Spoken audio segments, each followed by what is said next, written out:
세상의 모든 일에는 이유가 있습니다. 아무리 작은 이유라도 아니 이유 없어 괜찮아 그냥이야 라고 얘기하는 사람들도 있지만 이유가 없을 리가 없습니다. 그럼 이렇게 한번 질문해 보면 어떨까요? 하나님은 왜 우리에게 말씀을 주셨는가? 하나님은 지금도 왜 우리에게 말씀하고 계시는가? 성경에 기록된 말씀을 주신 이유 두 가지는, 첫 번째는 구원에 이르는 지혜가 있게 하기 위함이고요, 또 한 가지는 선을 행하기에 온전케 하기 위함입니다. 우리는 이미 말씀으로 구원을 얻은 사람들이기 때문에 구원을 얻기 위해서가 아니라 구원에 이를 위해서는 복음 전도에 힘써야 하는 것이 우리의 말씀을 대하는 자세일 거고요. 그리고 또 말씀에서 찾아야 하는 또 하나의 이유는 선을 행하기에 온전해지는 것, 선을 행하기에 온전해지는 것, 그게 우리에게 말씀을 주신 이유입니다. 말씀이 우리의 마음에 심기고 작동한다면 우리를 통해서 선을 행하는 모습이 당연하게 드러날 수밖에 없다는 것이 성경의 가르침입니다. 그래서 우리가 해야 할 일은 그 말씀이 우리 속에서 어떻게 역사하는지 생명력을 부여하는 것이 우리가 해야 할 일인 겁니다. 그럼 말씀에 생명력을 부여한다는 것이 도대체 무슨 뜻일까요? 생명이라는 건 살아있다는 뜻이잖아요. 무엇인지 살아있으면 반응하게 되어져 있습니다. 살아있으면 잘하게 되어져 있습니다. 우리가 말씀을 듣는 것이 자극이라면 그 자극에 반응하면, 그래서 반응해서 무엇인가 하게 되면 그게 생명력 있다고 표현해도 될 것 같습니다. 그래서 22절 말씀은 이렇게 말씀합니다. 너희는 말씀을 행하는 자가 되고 듣기만 하여 자신을 속이는 자가 되지 말라. 야고보는 말씀을 듣는 것과 행하는 것을 하나로 보고 있다는 뜻입니다. 그런데 여러분 알죠? 우리가 듣는 것은 쉬워도 행하는 것은 어렵습니다. 그런데도 불구하고 야고보는 듣는 것과 행하는 것이 하나가 되지 않으면 자신을 속이는 자다라고까지 단호하게 그렇게 우리들에게 말하고 있습니다. 여러분, 여기서 말씀하시는 이 말씀이라는 것은요, 로고스라는 단어인데요, 이 로고스는 그냥 워드라는 단어처럼 말이라는 뜻으로 쓰이는 것이 아니라요, 하나님의 명령으로 쓰이기도 하고요, 아니면 어떤 정신의 최고적 가치로 종교 안에서는 사용되기도 해요. 또 심지어는요, 예수님께서 말씀이 육신이 되어 이곳에 오셨다고 말씀하실 때는 예수 그리스도의 현현으로까지 설명하고 그렇게 우리가 이해하는 것이 로고스라는 단어입니다. 그러니까 이런 거예요, 여러분. 말씀은 우리가 예수 그리스도를 역사적 실체로 경험했으니까 그렇게 경험한 건데도 불구하고 어떻게 그 말씀을 청각적으로 듣는 것으로 말씀을 다 듣는다고 할 수 있겠느냐라는 뜻입니다. 예수를 만나고요, 그리고 그 존재의 의미를 깨닫고요, 예수를 경험하는 것을 다 포함해야지만, 그래야지만 그게 말씀을 듣는 거라는 것이라고 그렇게 우리들에게 가르쳐 주는 거예요. 그러고도 그렇게 듣고도 말씀을 행하지 않는다면, 그러면 그게 어떻게 진짜 말씀을 듣는 거냐? 그거는 스스로도 속이는 거다. 그렇게 우리들에게 가르쳐 주고 있는 겁니다. 여러분, 이 듣는 것과 행하는 것에 관한 것은 야고보뿐만 아니라 예수님도 계속해서 가르치셨어요. 마태복음 5장 19절 말씀을 보면 누구든지 이 계명 중에 지극히 작은 것 하나라도 버리고 행하지 않으면서예요, 이게 행하지 않으면서 또 그같이 사람을 가르치는 자는 천국에서 지극히 작다 일컬음을 받을 것이요, 말하기만 하고 지키지 않는 사람은 천국에서 지극히 작은 자다, 이렇게 말씀하셨어요. 누구든지 이를 행하여 가르치는 자는 천국에서 크다 일컬음을 받으리라. 말하는 것에 그치지 않고 행하는 자라야 천국에서 크다라고 그렇게 일컬음을 받을 수 있다고 말씀하시는 거예요. 예수님을 따르려는 제자들은요, 처음부터 자기의 것을 다 내려두고 주님을 따라야 했었어요. 예수님을 찾아온 바리새인들에게 예수님께서는 행동과 결단을 요구하셨어요. 자신이 가장 소중한 것을 내어놓으라고 하신 겁니다. 예수님을 모셨던 삭개오도 자신의 재산 절반을 떼어서 가난한 사람들에게 나눠주고 불법으로 얻은 것은 4배나 더해서 갚겠다는 결단을 할 때 예수님과 그는 하나가 될 수 있었어요. 예수님은 이론적인 가르침이 아니라 자신을 따르는 사람들에게 언제나 삶의 자리를 너희들은 어떻게 결단하고 실천하고 살아갈 것인가를 끊임없이 그분을 만난 사람들에게 그는 요구하셨다는 거예요. 이것을 잘 설명하고 있는 게 오늘 본문의 거울의 비유입니다. 요즘 여러분 SNS 보면 전부 다 예쁘고 잘생긴 사람들밖에 없죠. SNS 보면요. 안 그래요? 1000장 찍어서 한 장 건지는데 안 그럴 리가 없죠. 그것도 한 장도 그냥 올립니까? 자신을 완전히 재창조해서 올리잖아요. 한 장 건진 것도. 그러니 다를 수밖에 없죠. 저는 가끔 예리에게 카톡을 보내다가 깜짝깜짝 놀라요. 다른 사람들에게 잘못 보낸 줄 알고 보내고 나서 얼마나 놀라는지 몰라요. 여러분들도 외출을 하면 밖에서도 틈만 나면 거울을 보잖아요. 특별히 여름엔 더하죠. 그렇죠? 입술도 새로 고쳐야 되고 팩트나 파우더로 번진 것들도 보수해야 되고 또 좀 더 나가면 마스카라나 색조까지도 살짝 고쳐주고 그러면서 다니지 않습니까? 이게 여자들만 그런 게 아니더라고요. 요즘은 남자들도 화장품 기본적인 거 바르고 들고 다닌다 그러더라고요. 그렇죠? 세상이 망해가는 거예요, 이게. 남자가 어디 그런 걸 들고 다니면서 해요, 진짜. 그런데 고대에는 달랐습니다. 거울이 흔치 않았잖아요. 밖에서 거울을 본다는 것은 거의 상상하기 어려운 일이었습니다. 그런데 누가 거울을 한번 보고 나서 밖에서 하루 종일 내가 그렇게 생겼었지? 내가 이렇게 생긴 사람이지? 그걸 계속 생각하면서 살아가지는 않습니다.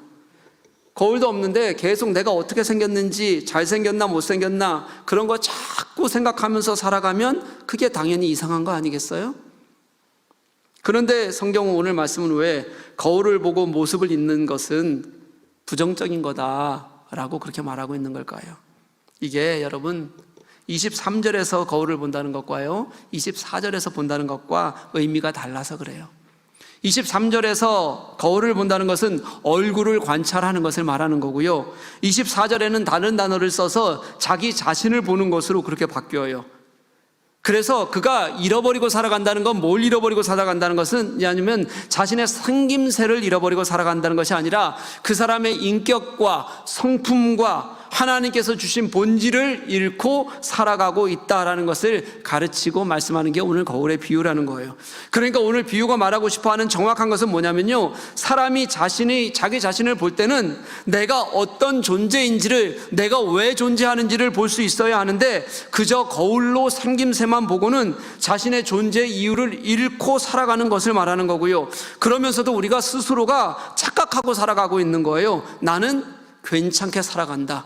본질도 모르고 이유도 모르면서 괜찮게 살아간다고 생각하는 거예요. 그때나 지금이나 여러분 인간은 우리가 왜 이 땅을 살고 있는지에 대한 근본적인 질문이 우리들에게는 없어요. 왜 하나님은 우리를 지금 이 자리에 두셨을까 하는 것에 대해서 고민하지 않아요. 지금 내가 어떻게 살아갈까만 고민해요. 내가 오늘을 어떻게 유지할까만 고민해요. 우리 아이들의 미래는 어떻게 될까만 고민해요. 당장 눈앞의 것에 매달리고 세상에 적응하면서 살아가는 게 전부인 줄 알고 살아가는 게 그게 지금 우리들의 모습이라는 거예요. 야고보는 이런 우리들에게 우리가 무엇인가 본다는 것은요 더군다나 우리가 스스로를 본다는 것은 하나님이 내게 주신 존재 이유가 무엇인지를 보아야 되는 거다라고 그렇게 가르치는 거예요. 세상의 수많은 것들에 그저 휩쓸려 살아가는 그런 존재들이 아니라 하나님이 내게 지금 어떻게 살라고 말씀하시는지 알고 들을 줄 알고 순종해야 한다고 그렇게 가르치는 겁니다. 주님이 말씀하시는 것을 그냥 듣는 데만 그치는 것이 아니라 행할 수 있어야 된다고 가르치는 거예요. 주님이 말씀하신 것이 지금 내 삶에 비추어서 깨달아져야지만 그게 나를 제대로 보는 것이 아니냐고 그렇게 우리들에게 말씀하고 있는 거예요. 사랑하는 교회 여러분, 요즘 진짜 꾸미기 좋아하는 시대잖아요. 언제라도 거울을 보고 화장을 고치잖아요.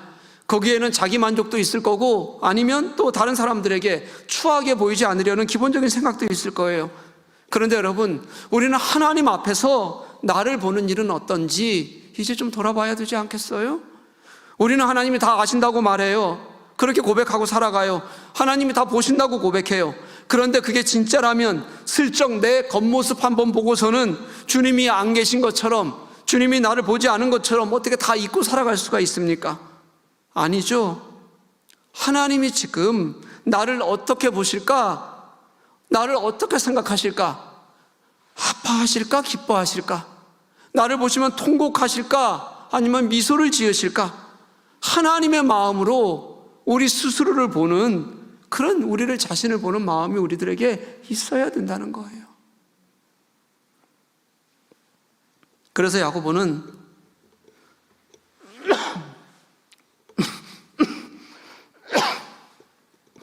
반응하라고 가르칩니다. 실천하라고 가르치는 거예요. 반응한다는 것은 삶에서 무엇인가 보이도록 드러나야 된다는 뜻이에요. 25절 말씀 제가 한번 읽을게요. 자유롭게 하는 온전한 율법을 들여다보고 있는 자는 듣고 잊어버리는 자가 아니요 실천하는 자니 이 사람은 그 행하는 일에 복을 받으리라. 아멘. 자유롭게 하는 율법, 이렇게 자유하게 하는 온전한 율법, 이렇게 말하잖아요. 예수님께서는 율법이 백성들의 삶을 올가매고 넘어지게 하는 것에 분노하셨어요. 율법을 다 지켰다고 그렇게 말하는 바리새인들과 서기관들을 향해서는 그 위선을 날마다 책망하셨어요. 그런데 그렇게 하다 보니까 많은 사람들이, 지금 현세를 살아가는 사람들은 율법은 버려야 하는 것처럼 생각해요. 그래야 편하거든요. 율법을 버린다고 생각하면 구체적인 삶의 지침이 없어지니까 아무것도 안 해도 되는 것처럼 우리는 그렇게 여겨도 되거든요. 그러니까 우리는 율법을 버리고 사는 게 아무것도 안 해야 되는 자유함이 있는 것처럼 그렇게 생각해요. 그러면서 얘기하는 거죠. 예수님께서도 율법을 책망하고 비난하셨으니 우리가 거기 얽매이는 거 안 된다. 그런데 여러분, 예수님의 생각은 그게 아니셨어요. 예수님은 율법이 없어져야 되는 것이 아니라 그 율법이 주어진 그 본질과 본성과 우리의 행위가 진실함과 조화가 있을 때, 그때 참된 율법이라고 우리들에게 가르치고 싶어서 하신 말씀이었어요. 이게 무슨 말이냐면요, 하나님이 우리를 만드신 창조 질서, 창조 이유와 내가 그 목적에 따라서 삶을 살아가는 삶의 모습이 하나가 되는 것이 바로 예수님이 생각하시는 자유롭게 하는 온전한 율법이었어요. 우리가 하나님의 형상대로 그렇게 지음을 받았으니 하나님의 성품대로 살아가는 것이 우리들에게는 가장 완전하고 자유하고 온전한 율법을 사는 삶이 된다고 그렇게 가르치셨던 것이에요. 그게 예수님이 가르치신 율법이었어요. 여러분, 그 율법을 들여다보라고 하는 거예요. 자세히 들여다보라는 겁니다. 어떻게 들여다보는 거냐면, 이게 단어가 의지를 가지고 꼼꼼하게 끈질기게 연구하는 자세를 가지고 그렇게 율법을 보라는 거예요.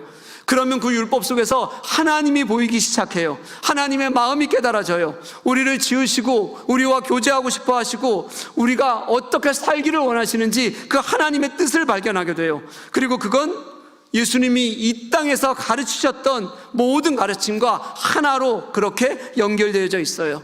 그래서 성경을 자세히 보면 구약에서 하나님이 주셨던 율법이 주셨던 토라와 예수님이 가르치셨던 산상수훈 같은 모든 가르침이 사실은 본질적으로는 하나가 되어지는 게, 그게 성경이 가르치는 가르침의 핵심이에요. 그러니 야고보는 당연히 율법과 복음이 하나라고 생각하고요, 예수님이 가르치는 것에 응답하는 것이 곧 율법을 사는 길이라고 그렇게 그는 생각하고 있는 겁니다. 이게 말씀 속에서 하나님을 경험하는 사람들의 삶의 모습인 거예요. 사랑하는 여러분, 사람이 살아있다는 것을 어떻게 알 수 있을까요? 반응하는 것으로 아는 거예요. 그래야 살아있는 거예요. 반응해야지. 살아있는 사람은 반응해요. 악착같이 반응해요. 제가 어렸을 때 교회 근처에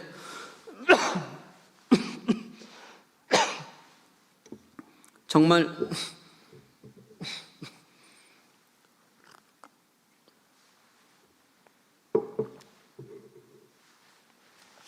넋을 놓은 듯이 그렇게 살아가는 분이 계셨어요.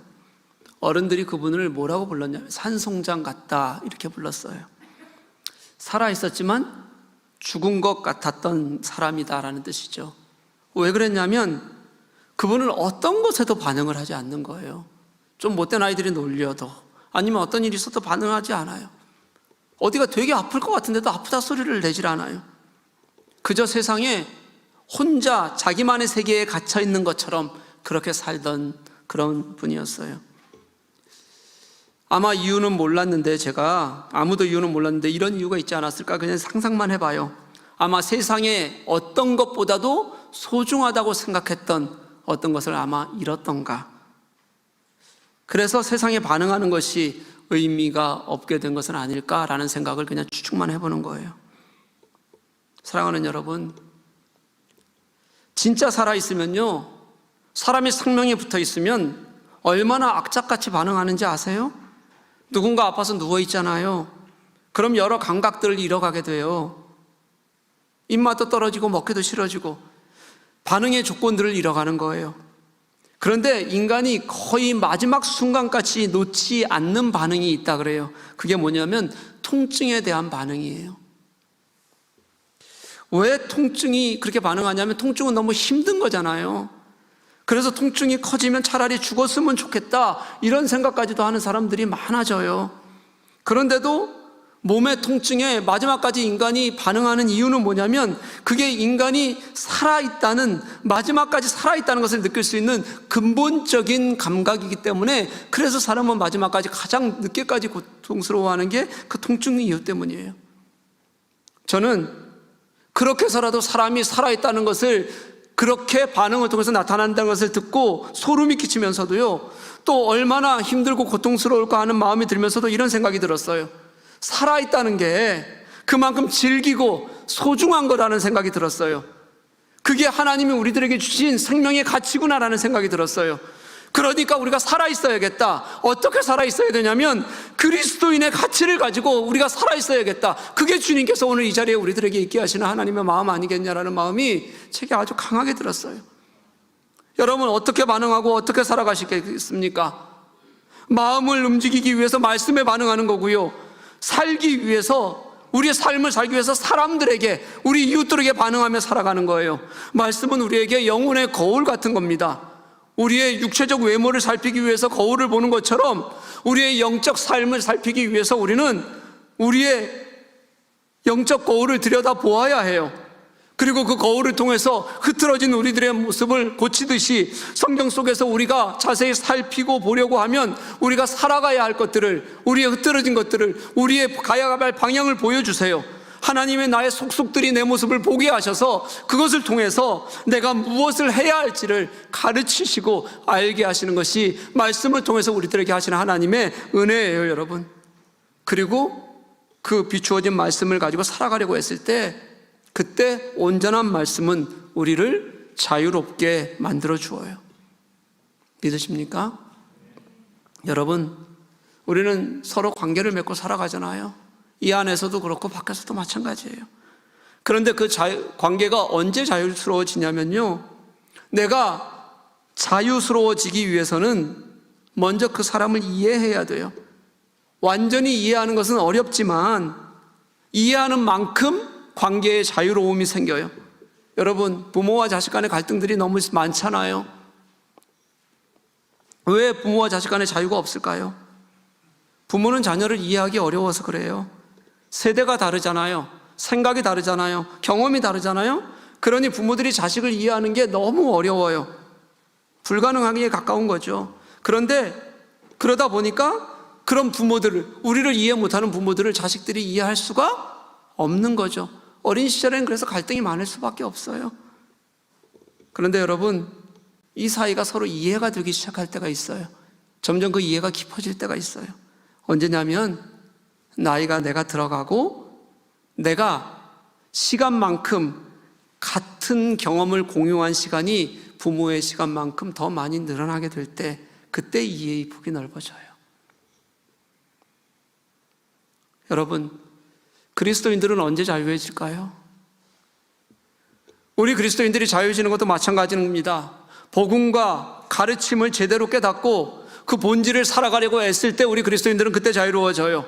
복음의 본질이 우리 속에서 경험되어져야 그래야지 자유로워진다는 뜻입니다. 처음에 그렇게 살아가려고 할 때는 우리도 힘들 거예요. 어려울 수 있어요. 말씀을 살아가는 것이 그런데 기쁨이 되기 시작하고 즐거움이 되기 시작하고 그것이 우리 삶을 다시 만족스럽게 만들어갈 때 그때 우리들에게 진정한 자유가 생길 수 있다는 뜻입니다. 그렇지 않고서는 여러분 우리에게 어떤 자유도 생기지 않아요. 여러분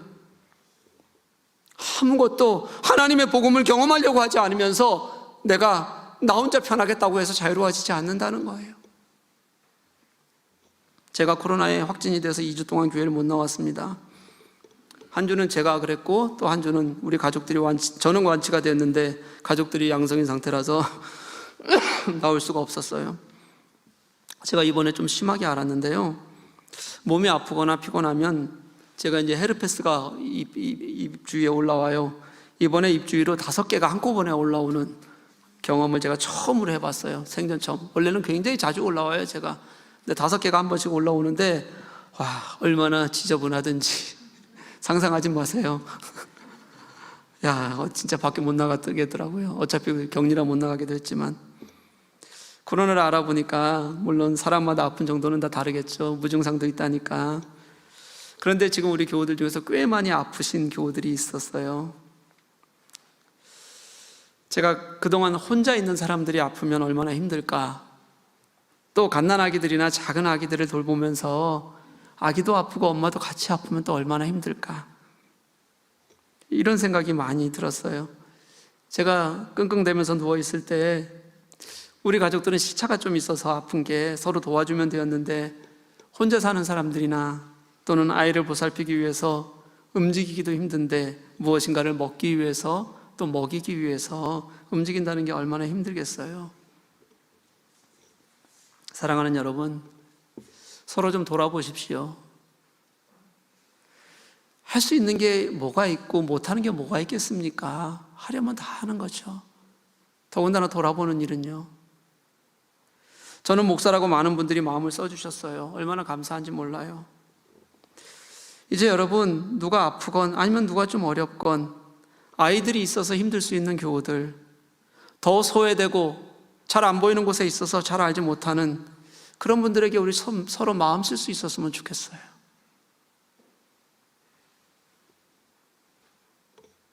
우리가 다음 주에 보게 될 고아와 가부를 환난 중에 돌보는 일, 그게 바로 우리가 말씀에 반응하는 일이에요. 그렇게 말씀이 좋다고 얘기하고 말씀에 산다고 얘기하고 기도 제목 내어놓는데 그게 모든 게 다 내게만 맞는 은혜, 내게만 감동 주는 은혜, 내 삶에만 적용하는 은혜라면 그건 우리 그리스도인들이 말씀을 제대로 보는 게 저는 아닌 것 같아요. 그렇게 우리가 살피지 못한다면 내가 그리스도인이라고 하는 것조차도 자기 자신에게 사기를 치는 일이라고 오늘 말씀은 그렇게 우리들에게 가르쳐주고 있습니다. 말씀에 우리가 어떻게 반응하겠어요? 저는 간단하다고 생각해요. 말로만 생각으로만 하는 것이 아니라 우리가 누군가 도우려고 일어설 때 우리는 말씀에 생명력을 부여하는 일이 될 거예요. 그것을 통해서 우리가 일어나 함께 나아가려고 애쓸 때 그것을 통해서 우리는 말씀이 우리를 더 자유롭고 기쁘게 하는 일들을 경험하게 될 것이라고 저는 그렇게 믿습니다. 그래서 이 야고보는 그 서신의 독자들에게 이렇게 묻는 거예요. 너희 안에 말씀이 심겨 있는가? 그것이 너의 영혼을 구원했는가? 너희는 그 구원의 말씀을 오늘도 듣고 있는가? 그렇다면 그것을 보이거라. 그렇다면 그 말씀에 반응하여 행함으로 살거라. 사랑하는 교우 여러분, 행함이 없는 믿음만을 강조하는 것은 종교적인 자기 기만일 가능성이 큽니다. 의미 없는 종교 행위에 갇혀 있는 것, 그럴 가능성이 크다는 거예요. 그리스도인은 예수님을 보는 것만도 듣는 것만도 아닙니다. 그리스도인은 예수 그리스도의 구원을 살아가는 사람들입니다. 예수 그리스도를 우리가 믿는다면 예수 그리스도에게 삶으로 반응하고 그 반응을 통해서 함께 살아가는 것이 그게 온전해지는 겁니다. 우리는 말씀이라는 거울 앞에서 서는 것을 게을리하지 말아야 합니다. 그리고 그 말씀의 거울이 내게 진짜 나를 보게 하시고 말씀하시면 그러면 이제 살아가야 합니다. 말씀의 거울에 비추어서 내게 하나님이 말씀하시는 것을 통해서 우리가 더 인간다워지도록, 우리가 더 그리스도인다워지도록 그렇게 우리를 가꾸어가는 것이, 그게 하나님이 우리에게 원하시는 삶의 모습이고 그리스도인다움입니다. 사랑하는 교회 여러분, 우리가 거울 앞에 선다는 것은 말씀 속에서 나를 깨닫는 것이고 그리고 사는 것입니다. 그렇게 우리 말씀의 거울 앞에서 함께 살아가는 저와 여러분 될 수 있기를 주님의 이름으로 간절히 축복합니다.